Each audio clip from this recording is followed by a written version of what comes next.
Hello, everyone. Thank you so much for joining us today for this exciting webinar, Building Equity for Aerospace Training, Inspirational Stories and Strategies to Engage Girls. My name is Amanda Sullivan, Senior Program Developer at the National Girls Collaborative Project, and you'll be getting started meeting our exciting panelist speakers in just a few minutes.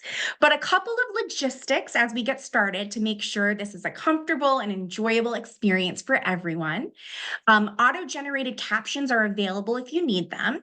And we ask that you remain muted today, but we encourage you and welcome you to type in the chat, share your questions, share your ideas and resources. And our speakers, myself, and our other NGCP staff will be sharing resources and links in the chat as well. If this is your first time joining us for an NGCP event, welcome. You couldn't have picked a better one to be your first webinar, as we're still celebrating Women's History Month and we have some wonderful speakers today. I want to share a little bit of background on who we are and what we do in case you're hearing about us for the very first time. So the National Girls Collaborative Project has the vision to support and create STEM experiences that are as diverse as the world we live in.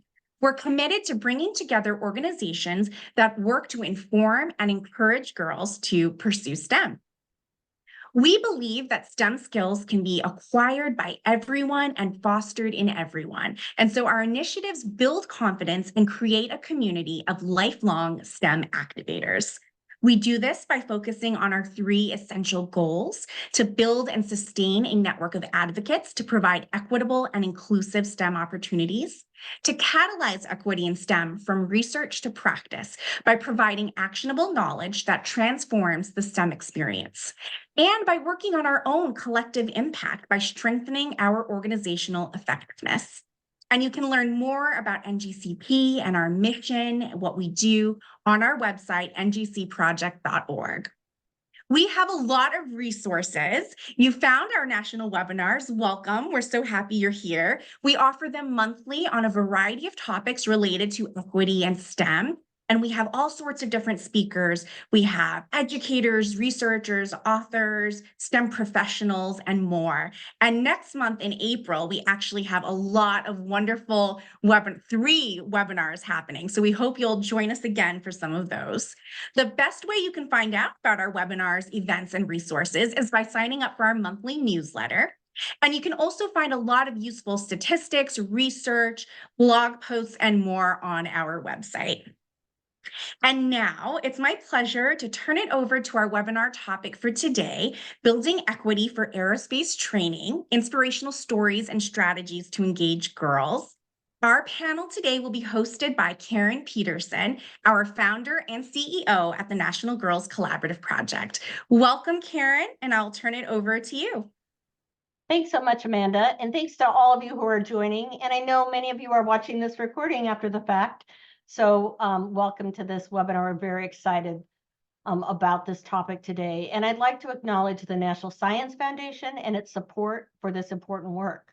This webinar is one of the activities of an advanced technological education project awarded to Everett Community College. This project is designed to encourage and support girls to engage in aerospace education.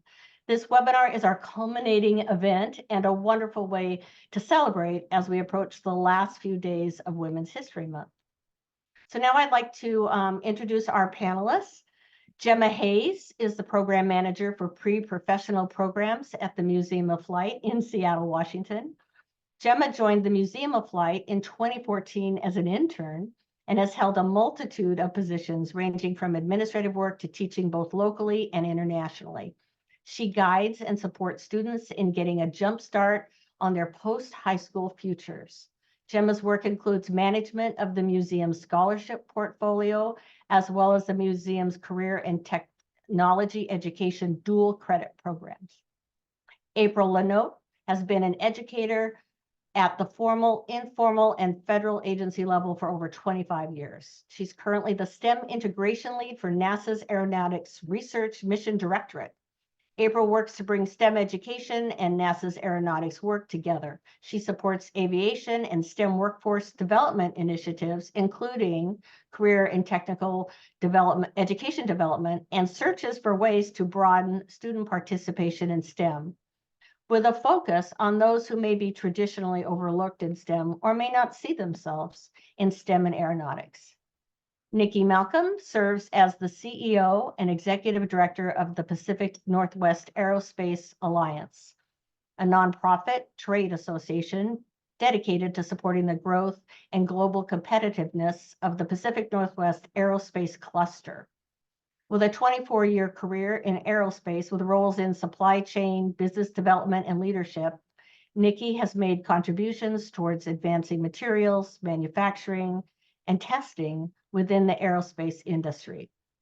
Nikki's unwavering passion lies in inspiring the next generation to pursue aerospace careers and in fostering the advancement of the aerospace manufacturing ecosystem.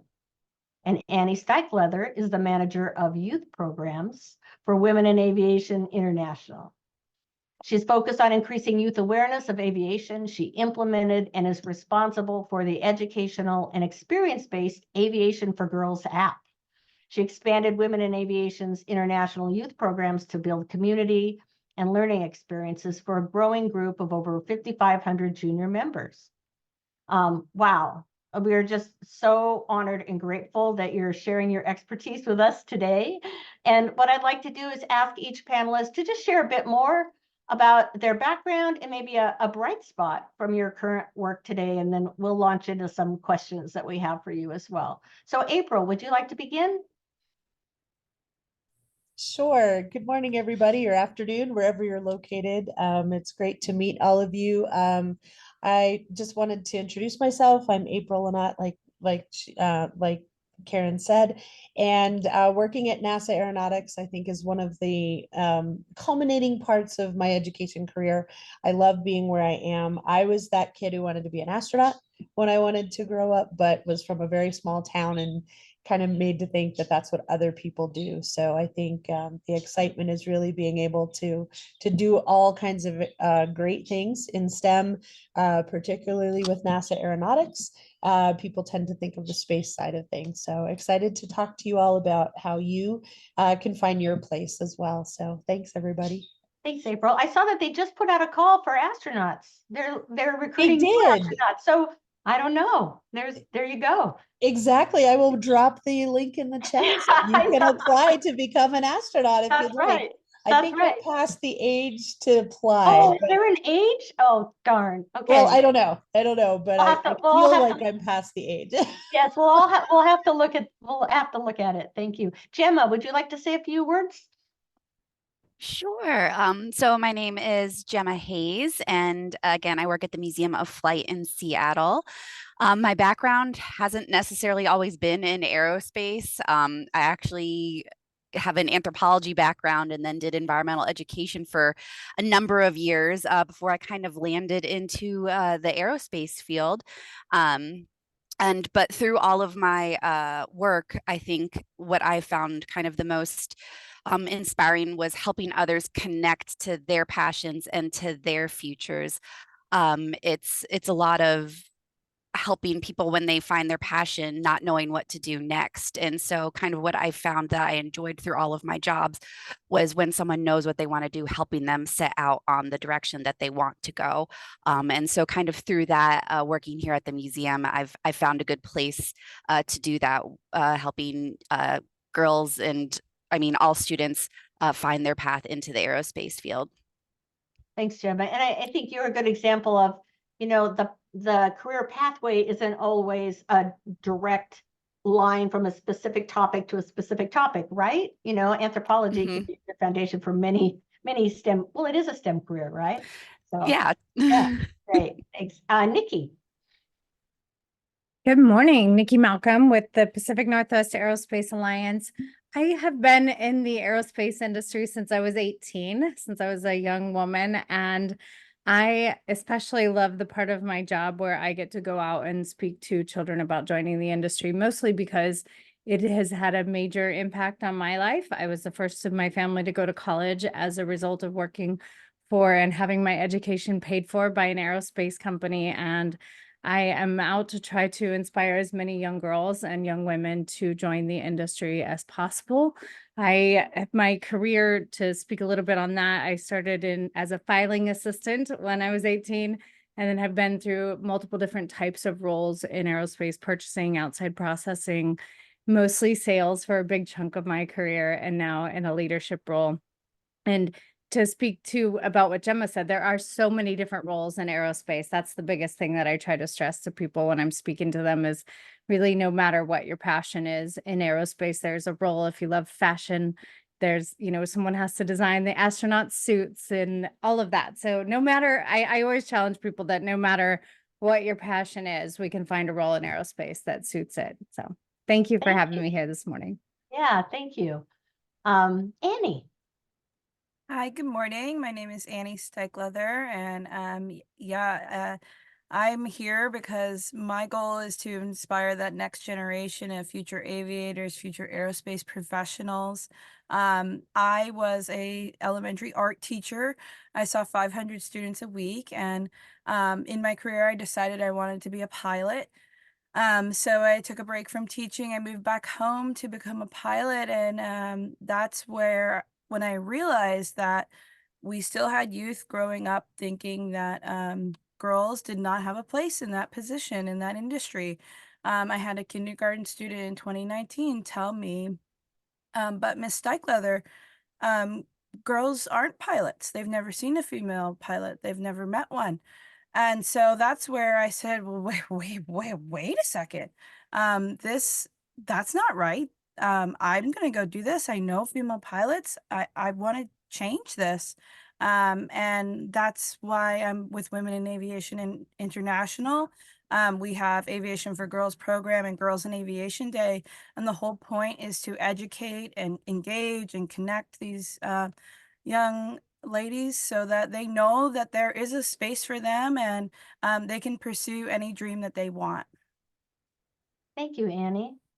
So what I'd like to do is hear from all of you or whoever wants to participate in this question, just a little bit more about what is the landscape like right now for women in aerospace.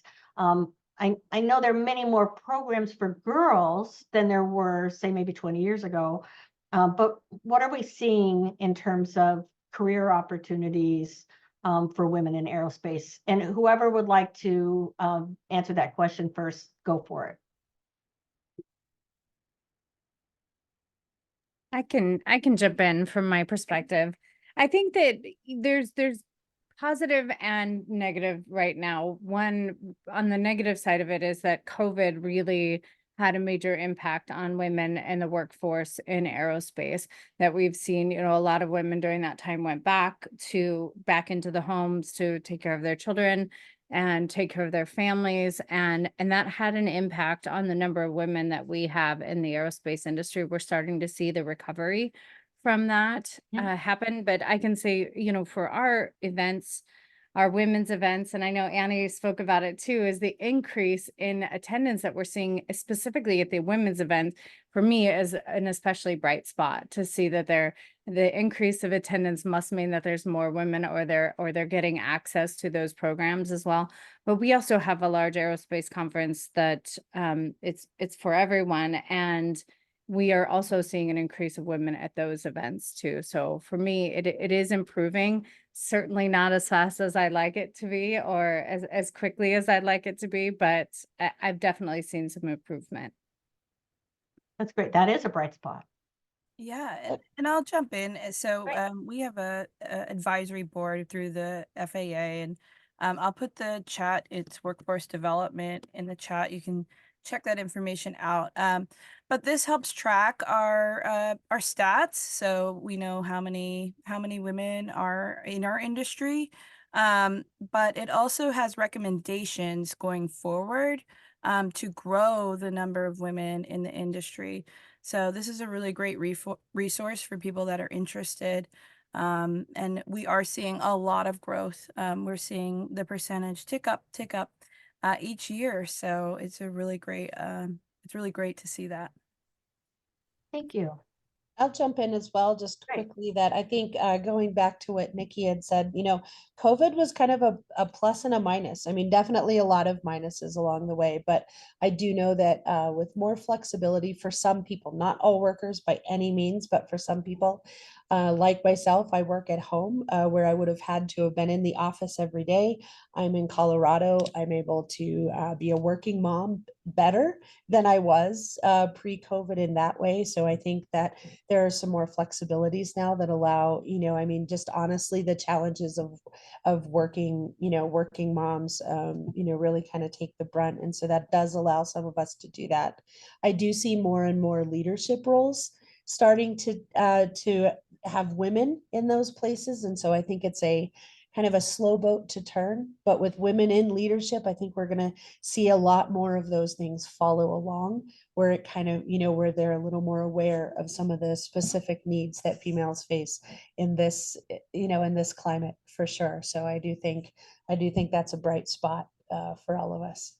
Well, and we know the importance of role models, right? For actually any sort of STEM career. So seeing those women in leadership positions definitely will make a difference. I don't know if Gemma, you have anything to add? Yeah. So I guess I don't represent the aerospace industry, but I can speak to representation in aerospace education.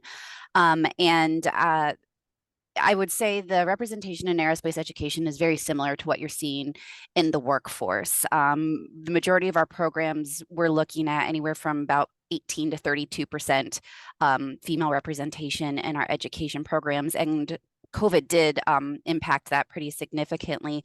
A lot of how we do our program recruitment is going into classrooms and having the ability to share this information with the schools and where the students are at.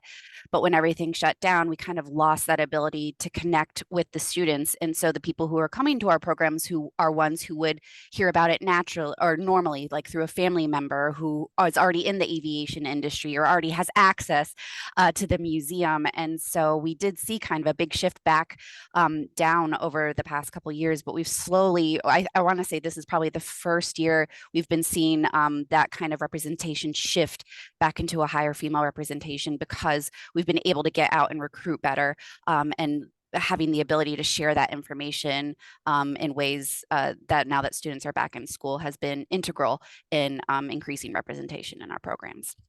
Thank you. And that's really a great connection to my next question, which is asking you for examples and stories of programs that are providing aviation experiences for girls.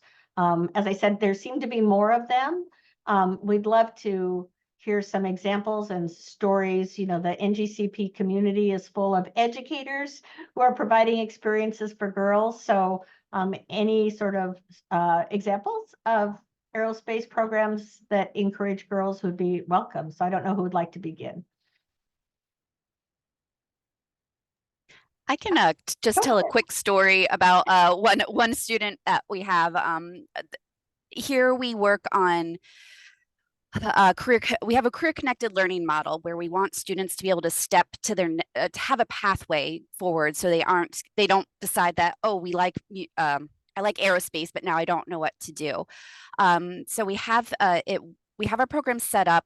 So we have inspiration, exploration, and preparation. And so we had one student who, a long time ago, she told us this story where we had an outreach program go into her classroom. We brought a portable planetarium, and she loved learning about the stars and the constellations and space exploration. So she went home later and told her mom all about it. And she's like, I want to learn more about this. The student was late elementary school at this point, 4th, 5th grade, I believe. And so her mom then signed her up for that summer to be part of our aerospace camp experiences. Each year we have a camp, they're week-long day camps, but they're thematic: robotics, technology, aviation, space, and she participated in all of our space camps.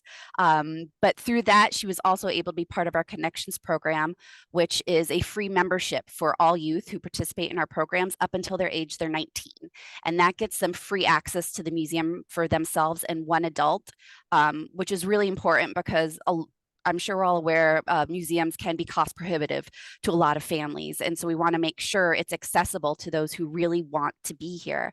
And through this, she was able to find her inspiration.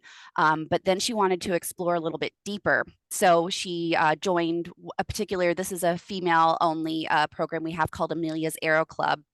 And what it is a program for middle school girls to kind of learn to become the next generation of STEM professionals. They participate in events about leadership, go on field trips, get to bond with other girls with similar interests. We also utilize career coaches who are women working in the STEM field, and they're there to help the participants plan for their futures and validate that a STEM career is viable and an attainable goal.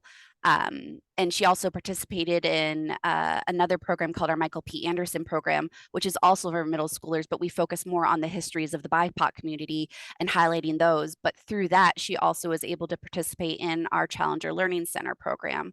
And what that is basically a mock mission to Mars. So the students actually get to simulate we have a room that looks like a mission control or a spacecraft. And so they get to actually go through the motions of a Mars mission. But through that, she decided, I love this. I want to be an astronaut. This is what I want to do. And so when she entered high school, she participated in a private pilot ground school program that we run so she could work towards getting her pilot's license. And she got college credit for that as well as high school credit for that, and then was able to join our Washington Aerospace Scholars, which was another program in which they got to learn more about NASA's space exploration and participate in groups and do a summer residency with us. Additionally, she also, sorry, I'm talking a long time. She received a scholarship from us to then go to the university to study aerospace. Particularly, she wanted to become an astronaut. And what's really exciting is that from elementary school, we were able to help her, guide her on her journey by having all of these programs in place to help her decide her future and not leave her hanging, being like, this is what I want to do, but I don't necessarily know the next steps for it. Actually, that is a great example of a pathway, right, for a young girl. And for folks in the Pacific Northwest, the Museum of Flight is a fabulous resource, and to be able to help meet her interests all along. How old is she now? She will be graduating college this year. She ended up doing a 5-year program. So she's graduating in a couple months, actually. Yeah. Let's watch and see where she ends up. Great, thank you. It's a flight plan, Adrian. That's great. Who else would like to share? Well, I can certainly share. I mean, so all of our programs are directed specifically to girls, although we welcome everybody, of course. So we have our Aviation for Girls app, which is really kind of the center of our where all of our information is for our girls. So we wanted it to be kind of at their fingertips in something that they could access. And on that, we have STEM activities, we have, simple flashcards, we have contests, we have engaging learning, and we have a news broadcast that our junior members produce. So I did that on purpose because I know how our youth doesn't like to listen to us talk. So I reached out to our junior members and I just said, hey, who wants to volunteer and make a news broadcast? And they make it, and I splice it together, and they love it. They absolutely love it. So it's important for all of that to emphasize our 3 themes of connect, engage, inspire. And then beyond our kind of youth program, we then have a scholarship cycle. So that's July to October every year. This past year, we had over $1 million in scholarship opportunities.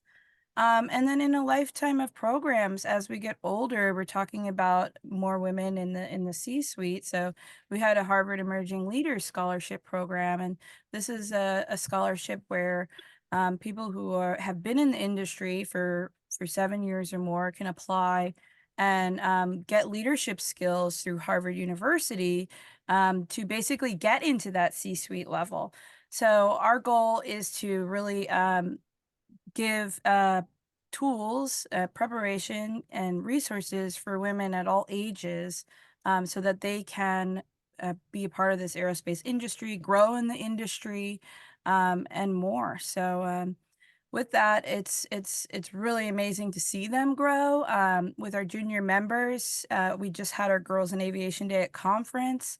So I track our junior members that participate, and I know that many of them traveled to attend Girls in Aviation Day at conference. Wow. Girls in Aviation Day is an international event that we have in September each year. Our chapters help put it on. We reach about 30,000 attendees in over 30 countries around the world. So it really has a large impact of inspiring that next generation, connecting, engaging, introducing role models. So it's an amazing resource. If you haven't checked it out, please do. And we just want to continue to grow it. Thank you, Annie. I'll jump in. I know that, like I mentioned, when you say NASA, you think all things space, but we actually have a lot of different resources that touch on aviation and aeronautics as well. And so included in that is what I put in the chat. We do have a flight log program that allows students and educators to sign up to fly their names on our flights, and they start building a virtual flight log with the hope that, as was already mentioned in this talk, a lot of times we get people involved in aviation because someone else in the family is in aviation, or people know a pilot, or they, it's kind of that inclusive community. And one of our goals at NASA is to break down some of those barriers of those mysterious things that seem like, what other people do. We're literally behind a fence when you go to an airport, or you have this flight log, whatever that means. And so with our flight log program, students start to build a virtual flight log and they can earn endorsement codes and unlock mission patches and things like that. Again, with the hope that flight log just becomes, oh, that's just one of those things. It's just your notebook. It's how you keep track of flights. That way, hopefully when kids hear the word flight log, they feel, it doesn't seem so mysterious. Plus, it's just a lot of fun to fly your name on some of our research flights as well. So we do have a lot of different programs available. I say we do a lot in aviation, and then I'm also going to reference you to our graphic novel of First Woman. Oh, And that's so, right. which Yes. is lots of fun. And so we're back on the space side, but that's okay. We actually have a female pilot as a new character in issue 2. But lots of, great character focuses on females in these types of roles. And so we're really excited about that. And, going all the way back, probably most of us have seen Hidden Figures or have read the book. NASA's really make a concerted effort to highlight the women that have always been a part of what we do, but now putting them more front and center and showing that, yes, we too can play a role. And I think one of our other focus areas, and then I'll stop talking about that, is what we like to call our non-STEM STEM careers. And the fact that some of us are directly involved in some, but some of us are educators. And like I mentioned before, I never thought that I would be involved with NASA. I wasn't going to be an astronaut. It wasn't really, what was going to happen. But at the same time, I started off as an English teacher, as an English major, writing about science. And, a lot of my team, I work on a strategic communications team. So we're educators, we're graphic designers, videographers, web page designers, social media people, writers. It takes everyone to be a part of this. And so I think people who may not see themselves, you don't have to be an engineer, although it's an amazing adventure, or a pilot or an astronaut. There are all these other careers that are so needed in this entire workforce. When you think about aviation in general, it wouldn't happen without the ground crews, without the techs and maintenance and, and the, HR and people who do ticketing and ground control ops and air traffic controllers. Most of us aren't pilots. We don't have to be. There's all these other great things we can do as well. So I think, highlighting those, and I'll drop some other things in the chat that can help people figure out what some of those career paths are.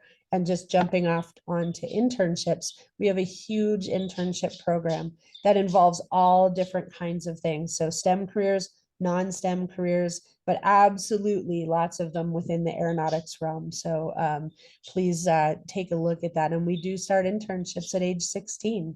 Our high school internships look very different than our college internships. But again, going back to COVID, now we have virtual internships, we have hybrid internships, which really allow people from anywhere in the country to take part in our internship program rather than having to be located right next to a NASA center. And that expanded access really makes a difference, right? It sure does. So important. So thank you. Thank I you. would love to share just a couple that we have. The scholarships, Annie, that number on your scholarships is so admirable.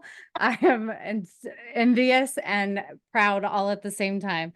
We have a small scholarship pool that we do. It's usually about $40,000 a year that anybody in the Pacific Northwest that's pursuing an aviation or aerospace degree has the ability to apply for that.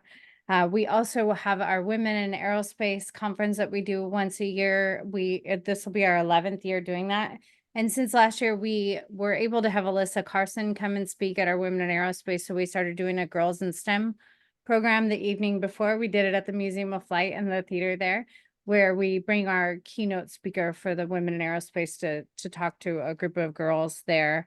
And then I belong to a couple of other organizations, Airway Science for Kids, and that's really for removing barriers for children and youth that have been systematically excluded from STEM and STEAM careers, as well as Epic STEM is a game challenge that we do for electric propulsion innovation challenge, where the kids come in and build an electric aircraft and fly it in a competition. So those are just a few of the programs that we have here locally that I'm a part of.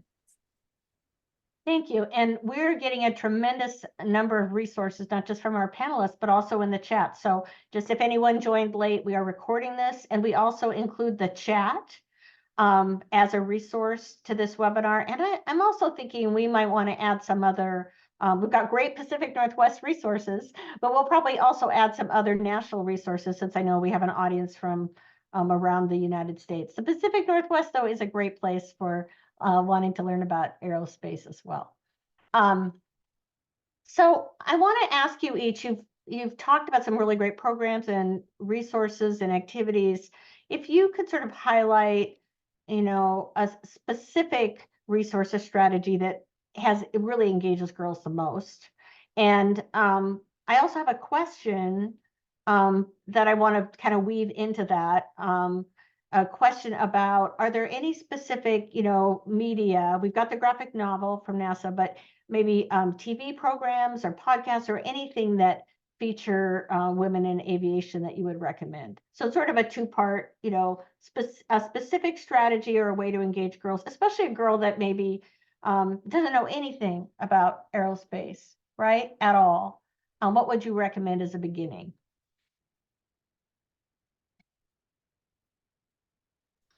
I'll jump in really quickly that we have a Women at NASA page, and I will drop that in. And there are lots of videos about women that highlight each of the women at NASA, and a lot of them are aeronautics focused as well. So not just on the space side, but it's a great place to start and hear some really amazing stories.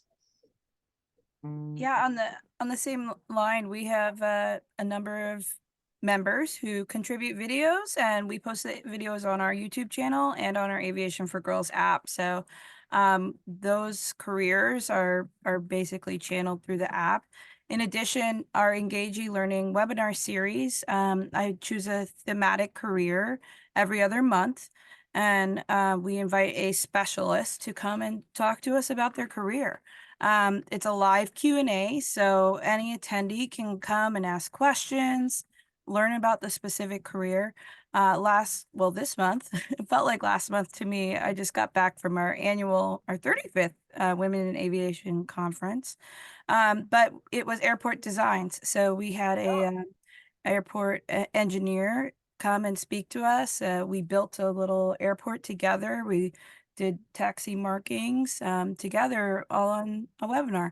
So we welcome people, any girl, any age, to just come and join us and learn every other month. So it's a really great opportunity to get to know a little bit about each different career. And that's something we want to share, that it's not just pilots or maybe astronauts, but there is a career for everyone. I loved what you said, Nikki, that, if you want to be a fashion designer, there is a career for that. We featured an article in Aviation for Women magazine about one of our members who is a fashion designer. She designs spacesuits. So if you want to design the inside of an airplane, that is a career in aviation and aerospace. So we try and just feature all of that so that our youth is educated. They know that these careers are available, because I believe that's the biggest gap that we have had in our recent years is our youth does not know. They don't know what's out there.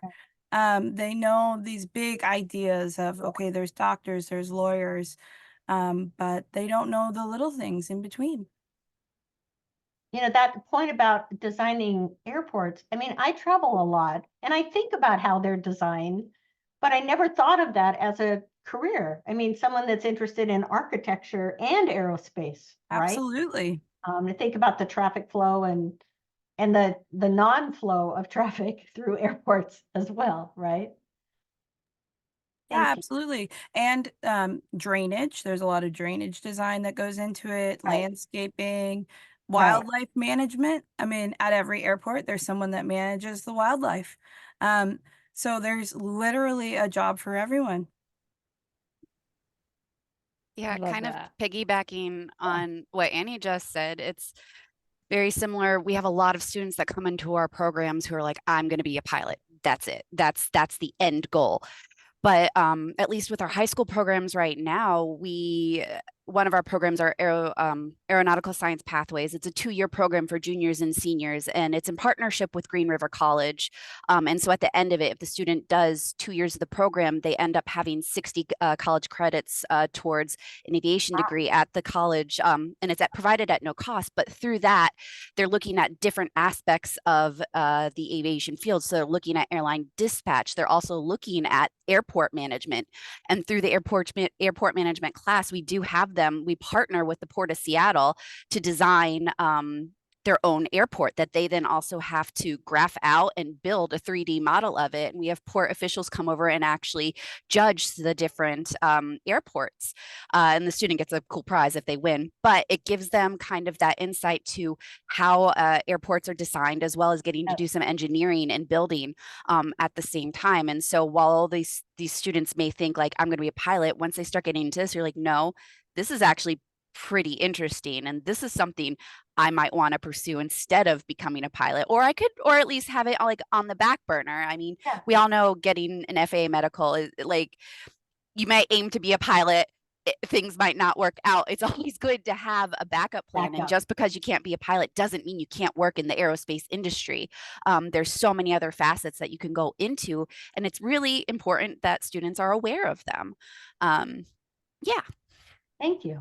That's perfect. I'll jump in, just segueing. There was a question in the chat about women in aviation connected with sustainable aviation, and that's something in sustainable energy, and that's something that we do a lot of here within NASA Aeronautics. So we are the research directorate. So we're looking at, I like to call ourselves the runway models of aviation. So we're looking at things that you are going to see 5, 10, 15 years down the road. So we do the research, we pass it along to industry, we pass it along to our partners, and then that technology and those findings get used. And so we just finished up our X-57 electric aircraft project, and that which was led by a female, by the way, which was really pretty exciting. But everything from the use of batteries, we all know that batteries can be problematic, and especially when it comes to aviation. So we did a lot of research on thermal runaway and making batteries safer in the skies. We're working on reducing the carbon footprint. There's a goal, a global goal of net zero carbon emissions from aviation by 2050. And that's something that we're all in, doing. And so we have our sustainable aviation, we have a STEM toolkit surrounding that. And I think going back to one of the questions you had, Karen, as well, is how do we keep girls interested in what we do? And part of it I've found, and being biased and being female, is that I want a purpose. I don't want to just do aviation stuff because it's cool. It is cool. I'll say that flat out. It's absolutely cool. But I also want to have a purpose. And I found that a lot of girls want to do something with it. Don't just make a lot of noise. Don't just, but have, and so sustainable aviation is something that's a huge issue. I mean, we all know aviation is not the most environmentally friendly thing out there, but with the evolution of, electric, hybrid electric, propulsion, air taxis that are going to be smaller. You don't need to take the big, huge plane just to get there, which are, those air taxis and cargo deliveries are going to be done through electrified aircraft. That's really going to change the landscape of aviation in so many different ways. And I'll just mention as well something, we are actively involved in wildland fire mitigation. So how do we utilize drones? How do we use UAVs to support mitigation, pre, during, and post wildfire, operations? And it's incredibly exciting. It's something that's really emerging, and we need people to design it. We need people to think about it. But I'll just step back a second and say what NASA does. We don't build a bunch of drones. We're not going to sell drones. You're never going to see us selling drones. We're not allowed to, by the way. But but we build systems and infrastructure that help, like Annie was talking about the airports. Like, we design air traffic control patterns. We design things. If you reduce your time in the air, if you reduce your time sitting on, taxiing, sitting there waiting for your turn to take off, if you're not looping around the airport 20 times before you get to land, you're cutting back on fuel usage. You're really saving, on emissions and things like that. So we're dealing with a lot of the air traffic management systems when we're dealing with our wildland fire mitigation. How do we get everything to play nicely in the air and safely? All of that has the net effect of reducing our carbon footprint with aviation, which is crucial. Noise mitigation. How do we make engines quieter? How do we lessen our impact on, on wildlife, on nature around us, on people, on, all of these different things as neighborhoods encroach and get closer and closer to airports. There's that whole issue of airport noise. And so we do a lot of that kind of research about how we can make that better. And really, these are new problems that are emerging. We can start tackling these problems, but it's really going to take this next generation to really turn it into something, bigger than all of us. And I think that's a really exciting way to bring people into that kind of who cares question.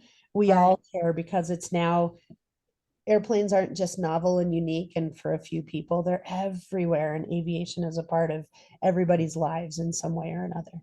Yeah, absolutely. We need our girls to help solve those problems, right? Absolutely. And so that's actually something we're working on, is developing a sustainability module where we can take just a couple STEM activities, a couple big ideas, give them to our Girls in Aviation Day leaders so that our youth knows, hey, let's start thinking about this now.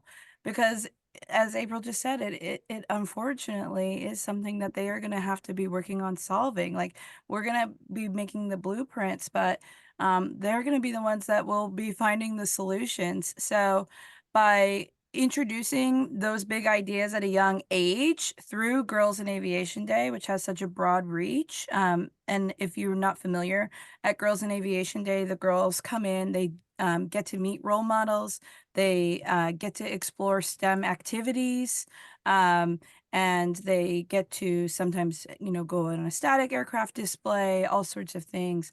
So we're trying to incorporate sustainability into some of those STEM activities so that they get that big aha takeaway that'll maybe inspire some of them.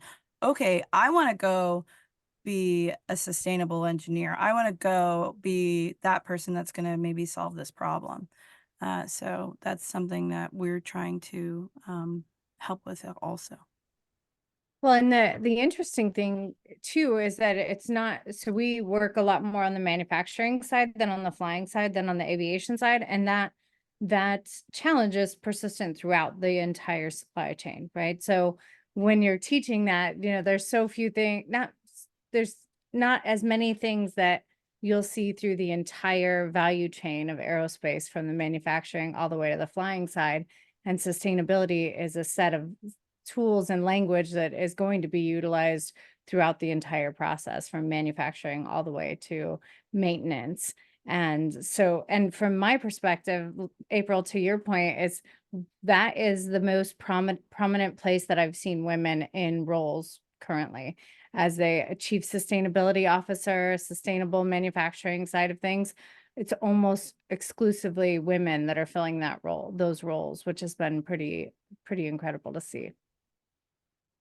Thank you, Nikki. There's a really important question in the chat about sort of the current state of affairs around diversity, equity, and inclusion programs across the nation, where there's some folks that feel that they should be open to everyone. I will say that at the National Girls Collaborative Project, we say our programs are for girls. We don't exclude boys, right? And we make them as inspiring and engaging for girls as possible. But there have been a number of, let's just say it, attacks on these sort of programs that are designed specifically for girls. So do you have any, I'm sure you all have thoughts, but do you have any strategies or any ways that you've navigated offering programs that are specifically for girls? I'll jump in on that. And I know this is such a slippery slope, and Right. I do work for the government, so I'll tread carefully. But it's a reality that we face, and it's something that, continues to increase in intensity. Such divisive times. I, there, when we talk about diversity, what we're really talking about is workforce development that is supportive of all types of people. And so we have a problem that every single person will agree that we have a workforce shortage problem. And that's not something that crosses genders. That's just, it's a fact. We need numbers, we need people.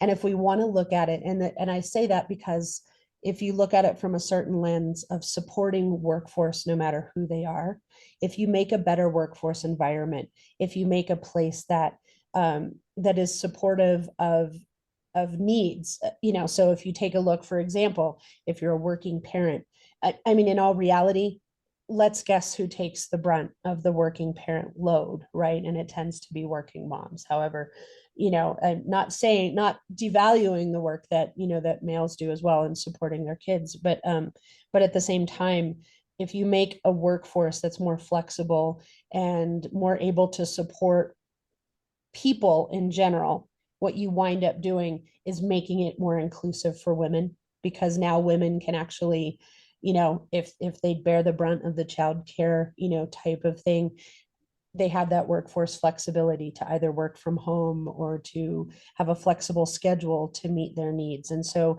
I think some of the shifting, or I don't want to say shifting because I don't want to negate, there's a dramatic need to support females in the workplace and for gender equality and all of that.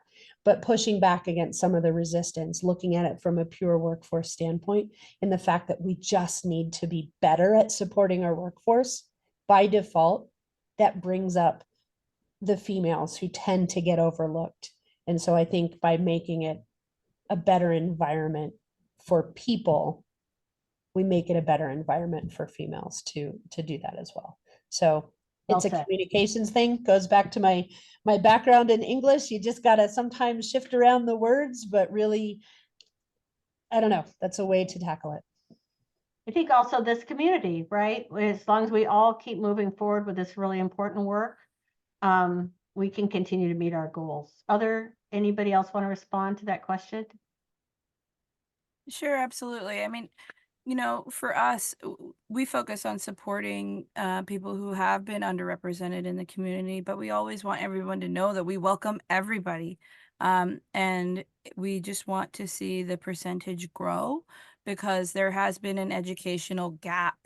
And that's it, really just exactly what April said. There has been an educational gap in workforce development. So we need to reach for other places to expand that workforce. And in our program, I mean, we we are Women in Aviation International. We are Aviation for Girls. So that is our audience. I mean, that is who we are reaching out to. We're trying to support. And the reason is because women comprise 8% of the industry. So there's a reason for it. And it's not that we want to not include anybody. It's that we're trying to help make equality. Yeah. Jumping in, I recognize I'm exceptionally fortunate to live where I live and work for the organization that I work for. We are currently implementing a new strategic plan where DE&I initiatives are spread throughout it, museum-wide, top to bottom, not just education, in exhibit representation and public programs all throughout it. Even so, we still do get pushback on some of our programs that are made more for girls and female identifying folks. So basically, we let the programs are open to everyone, no matter what, even though they're geared towards females and girls, but anyone can participate. And so we don't put put limitations on who participates. And so that kind of prevents a lot of the anger that some people can push towards us if they still can participate. And a lot of the times when we tell someone they can still participate, they don't want to. It's mostly they just want to cause a stink about it. But just knowing that we have these programs available for girls and the programs are geared towards them, even though everyone can participate, makes a world of difference for a lot of them. Thank you. You know, I don't have too much else to add. It's just that, you know, we do the same. It's open and available to everyone. What I have been doing really is setting more expectations on how people show up as a human being versus what gender or identity that they show up as. We had some challenges with our women in aerospace, which is always a problem for me when someone comes and hits on a woman at a conference where they're supposed to feel safe, right?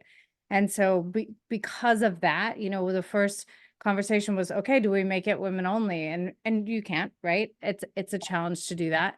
And so the way that we've approached it is here's how I expect you to show up as a human being, to be in this space and to make the space safe for everyone that is in it and is a part of it, and have been very specific in calling out behavior that is not in alignment with those values. So while we can't necessarily, you know, can't or maybe don't want to say this is only for women or only for girls, for me, it's been really important to set some expectations up about the values that we believe in and how I expect our audience and our people to show up as a part of those values.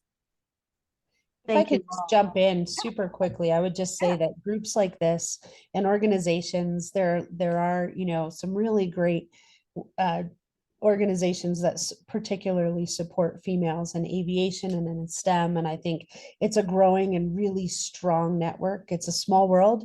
You know, when you talk about the world of aviation and when you talk about the world of STEM and all of these different kinds of things, you know, I think what's really helped me and is just the camaraderie. You know, I know Annie already. I've come across, you know, others of you. It's a small world, and it's really that network and relying on each other that also is incredibly supportive. So I think, you know, pointing girls towards groups like this and other types of supportive role models can really make that difference when you feel alone. Because let's face it, in aviation and some of these areas, you know, you're not going to be the majority in the group. Maybe except you and women in aviation, Annie, but Well, and find it where you can, you know. And that was a lot of the feedback from our conference. You know, our conference gives the fuel for a lot of our members to go and be in the industry where they are the few, they are the minority.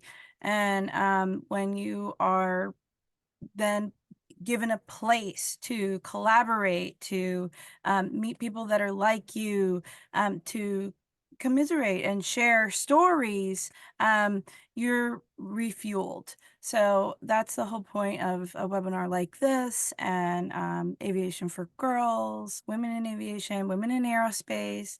That's the whole point, is to support each other, collaborate, and build each other up. So absolutely, we want to be there for each other. And I think it's really important, and it would be the biggest advice, is to find those people, network with them, make your friends, and, just remind yourself, hey, they're there. They're out there, and go find them. It really is about community and collaboration. Thank you for using that word, Annie. Because by all of us working together, we can improve that 8% number. That number, 8%, that we need to work on that. So we have a number of resources on the NGCP website. Amanda's going to put the link in the chat.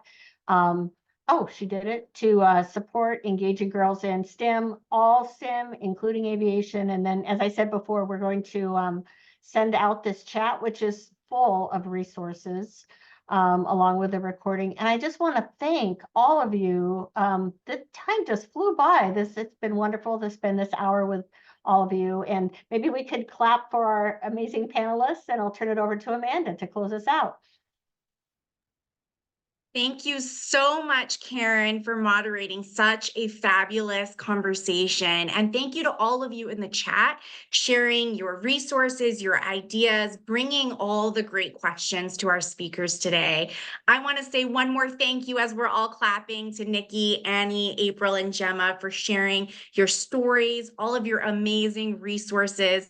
We're so honored to have you here to help close out. It's not over yet, but close out Women's History Month, and to learn so much more about supporting girls and women in the aerospace industry. If you would please take the post-webinar survey that pops up when this event ends, and I also put it in the chat, that would be greatly helpful. We appreciate all of your feedback, and we hope to see you at some of our upcoming NGCP webinars and events. We put that link in the chat as well. And thank you once again to everyone for joining, all of our speakers, and enjoy the rest of your day. Thanks, everyone.